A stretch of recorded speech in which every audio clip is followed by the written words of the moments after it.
అయ్యో, ఇంతవరకు మనకు దారి చూపించిన నక్షత్రం మాయమైపోయిందే. ఇప్పుడు ఎలా? ఈ సామ్రాజ్య రాజైన హేరోదు రాజుని అడుగుదాం.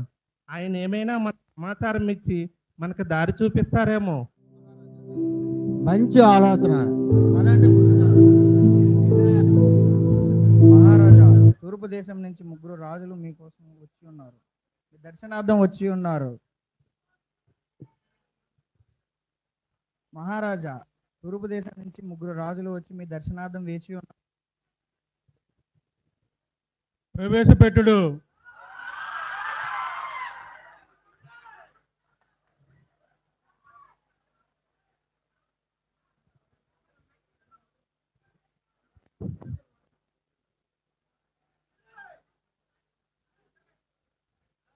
ప్రణామములు మహారాజా. ఆకాశంలో దివ్య నక్షత్రం వెలిసింది. ఆ దివ్య నక్షత్రం ద్వారా ఈ లోకానికి రారాజు జన్మించాడనే విషయాన్ని తెలుసుకుంటుంది. ఆ నక్షత్రాన్ని వెంబడించి మీ దగ్గరకు విచ్చేస్తుంది. ఈ సామ్రాజ్యానికి వచ్చేసరికి ఆ నక్షత్రం మాయమైపోయింది రాజా.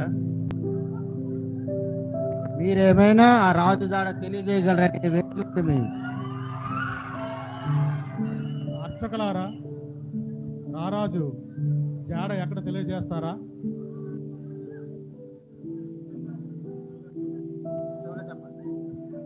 ప్రభు, దావీదు నగరమైన బెత్లెహేమునందు రాజాజు జన్మించుచున్నాడని లేఖనంలో రాయబడి ఉంది.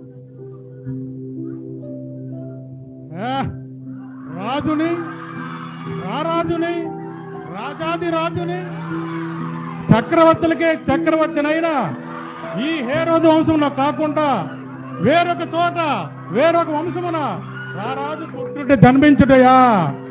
అది చూచి ఈ హేరోదు రాజు సహించుటయా? ఎవరక్కడ?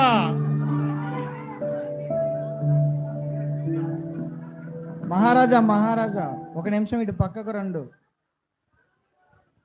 ఏమది? భటుడు పిలుచున్నాడు.